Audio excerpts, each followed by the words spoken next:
Hola a todos y bienvenidos. Mi nombre es Kiara Yacira Sánchez Credo y hoy hablaremos de un caso histórico en el derecho internacional, el fallo de la Corte Internacional de Justicia sobre las inmunidades jurisdiccionales del Estado que enfrentó Alemania versus Italia con Grecia como interviniente. En este caso abordaremos temas cruciales como la soberanía de los estados, la justicia para las víctimas de crímenes de guerra y el papel de las normas del ius cogens en el sistema jurídico internacional.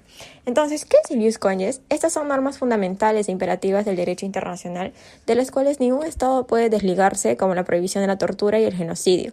Estas normas no solamente tienen una jerarquía superior, sino que también restringen la capacidad de los estados para hacer acuerdos que los contravengan. En este contexto, el punto principal es si estas normas pueden anular la inmunidad estatal en casos de violaciones graves. Entonces, nos hacemos la pregunta, ¿pueden estas normas prevalecer sobre la inmunidad estatal? En este video exploraremos cómo la Corte Internacional de Justicia respondió a esta pregunta.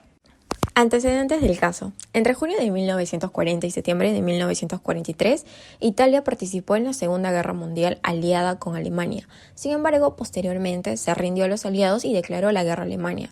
A pesar de esta decisión, el territorio italiano fue ocupado por las fuerzas alemanas, quienes cometieron graves crímenes, como masacres de civiles, deportaciones para trabajos forzados y la captura de soldados italianos a quienes se les negó el estatus de prisioneros de guerra. Tras el fin de la guerra, Alemania adoptó diversas leyes y tratados para abordar las consecuencias económicas y legales del conflicto, incluyendo indemnizaciones para las víctimas del régimen nazi. Un acuerdo con Italia contempló pagos para ciudadanos italianos perseguidos por motivos de raza, religión o ideología. En el año 2000, Alemania creó un fondo para compensar a las víctimas del trabajo forzado bajo el régimen nazi, aunque este excluía a los prisioneros de guerra, salvo en casos específicos. Algunos ciudadanos italianos, excluidos de esas compensaciones, decidieron demandar a Alemania en tribunales italianos para obtener indemnizaciones, argumentando que los crímenes cometidos no deberían estar amparados por la inmunidad de jurisdicción. Estas demandas se presentaron tras intentos fallidos ante tribunales alemanes y la Corte de Derechos Humanos. La intervención de Grecia. En Grecia, ciudadanos y familiares de víctimas de una masacre perpetrada por Alemania durante la Segunda Guerra Mundial iniciaron procesos judiciales para obtener reparaciones por pérdidas humanas y materiales.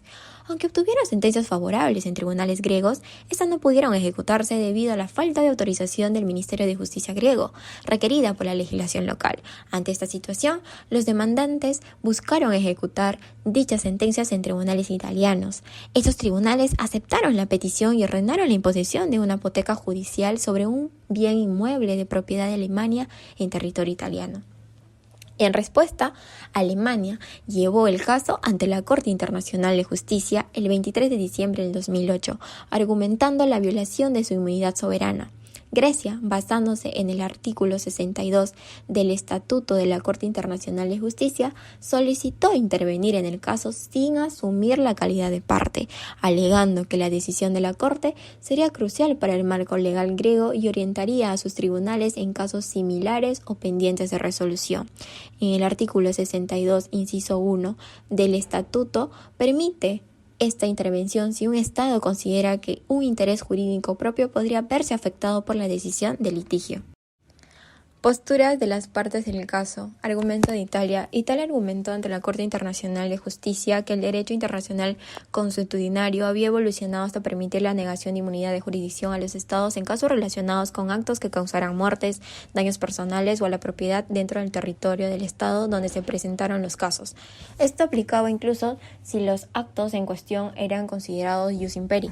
Italia defendió que la negación de inmunidad estatal estaba justificada debido a la naturaleza excepcionalmente grave de los actos en cuestión, los cuales involucraban violaciones graves al derecho internacional aplicable a los conflictos armados como crímenes de guerra y crímenes de lesa humanidad. Además, Italia argumentó que no había tenido acceso a otras instancias legales para hacer valer sus reclamos. Por lo tanto, los tribunales italianos constituían su último recurso para obtener justicia. Por su parte, también Italia alegaba la responsabilidad internacional de Alemania por la violación de sus obligaciones internacionales con relación a las muertes de civiles a gran escala en territorio ocupado como parte de una política de represalias, las deportaciones de civiles desde Italia a Alemania para realizar trabajos forzados, la negación del Estatuto de Prisioneros de Guerra a miembros de las Fuerzas Armadas italianas, así como de los derechos que dicho estatuto apareja, tal como el no sometimiento al trabajo forzado. Argumento de Alemania. Alemania solicitó a la Corte Internacional de Justicia que determinara que Italia había violado el derecho internacional al no admitir reclamos civiles contra Alemania basándose en violaciones del derecho internacional humanitario cometidos por el régimen nazi durante la Segunda Guerra Mundial, específicamente entre septiembre de 1943 y mayo de 1945. Alemania argumentó que esto constituía una violación de la inmunidad de jurisdicción del Estado alemán. Asimismo, Alemania denunció que Italia había infringido su inmunidad al tomar medidas previas de ejecución sobre Villa Vigoni, un bien inmueble de propiedad alemana destinado a fines no comerciales. Además, señaló que Italia había violado el principio de inmunidad al declarar que las sentencias griegas relacionadas con hechos similares podían ejecutarse en territorio italiano. Estas acciones, según Alemania, contravenían sus derechos de inmunidad de jurisdicción conforme al derecho internacional. Relación entre el ius cogens y la inmunidad del Estado.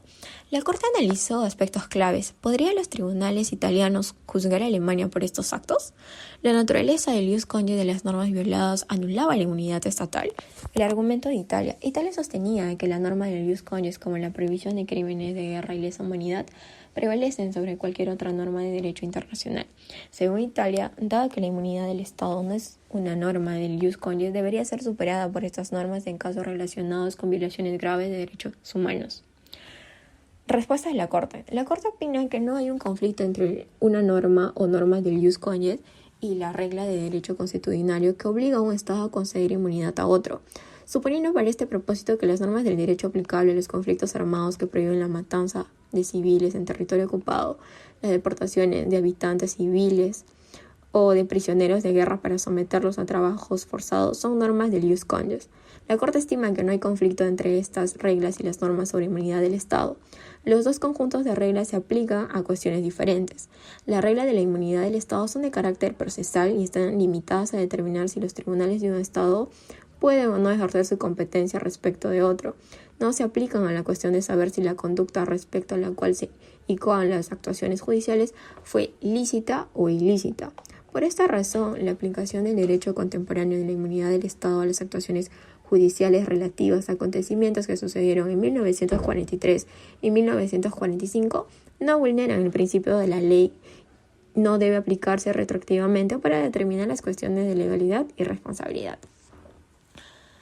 La Corte observa que el presente caso de la violación de las normas que prohíben el homicidio, la deportación y el trabajo forzado ocurrió en el periodo 1943 y 1945. La ilegalidad de estos actos es francamente reconocida por todos los interesados. La aplicación de las normas de la inmunidad del Estado para determinar si los tribunales italianos tienen competencia para conocer a las demandas derivadas de estas violaciones no pueden involucrar un conflicto con las normas que se incumplieron. La Corte añade que el argumento acerca del ius cogens desplaza el derecho de la inmunidad del Estado ha sido rechazado por los tribunales nacionales. Declara que los fallos de los tribunales italianos que son objeto de las presentes actuaciones son las únicas decisiones de tribunales nacionales que han aceptado el razonamiento en que se funda el argumento de Italia. Señala además que ninguna de las leyes nacionales sobre inmunidad del Estado ha limitado la inmunidad en los casos que se alega las violaciones del ius cogens. Medidas coercitivas dictadas contra bienes de Alemania en territorio italiano. La Corte concluye que es evidente que en el presente caso que el bien fue objeto de la medida coercitiva en litigio se está usando con fines oficiales que son enteramente no comerciales y por lo tanto para propósitos que corresponden a las funciones soberanas de Alemania, la Villa Vigoni, en verdad es la sede de un centro cultural destinado a promover intercambios culturales entre Alemania e Italia. Tampoco agrega la Corte ha consentido a Alemania expresamente en la adopción de una medida como el gravamen en cuestión ni ha asignado a la Villa Vigoni a la satisfacción de las demandas judiciales en su contra. En estas circunstancias, la Corte considera que la anotación de un gravamen sobre la Villa Vigoni constituye un incumplimiento por Italia de su obligación de respetar la inmunidad debida a Alemania. Análisis sobre la opinión del magistrado Cansado Trindade. En su opinión disidente compuesta de 27 partes, el magistrado expone los fundamentos de su posición disidente personal en relación con la decisión de la Corte en su conjunto, que abarca la metodología y el enfoque adoptados, el razonamiento general en el examen de las cuestiones sustantivas y la conclusión del fallo. Al momento de leer sobre este caso, me llamó mucho la atención el voto del magistrado, pues primacía del derecho de acceso a la justicia. Sostuvo que el derecho de las víctimas a buscar justicia y reparaciones deben considerarse superiores a las inmunidades estatales tradicionales.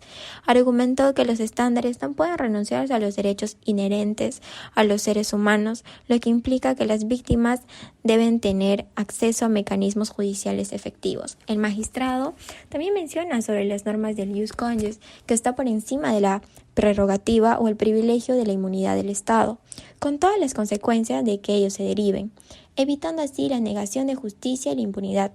Sobre la base ya de lo antes expuesto, la posición firme del magistrado es que no hay inmunidad del Estado por los crímenes internacionales y las violaciones graves de los derechos humanos y del derecho internacional humanitario.